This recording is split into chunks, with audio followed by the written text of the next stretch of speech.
Hello everyone, how are you doing? This is MD Tech here for another quick tutorial. In today's tutorial, I'm going to show you guys how to use the Outlook application or Outlook calendar as a to-do list. So this should be a pretty straightforward process, guys, and without further ado, let's go ahead and jump right into it.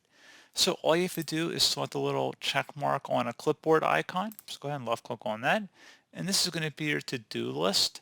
So I figured we should start off by selecting new task up at the top here.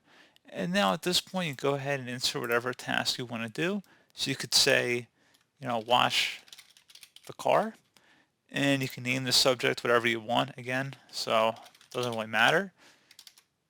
And you do the start date if you want to select a certain day of the week you want to set this for, and then a due date, and then the status. If you want to set that in progress or completed, you can modify this as you complete the task as well. And you can also add what percent complete it is. Once you're done, you're going to go ahead and select Save and Close. And now you'll notice that there should be a list on here that'll come up where it says there are reminders for it.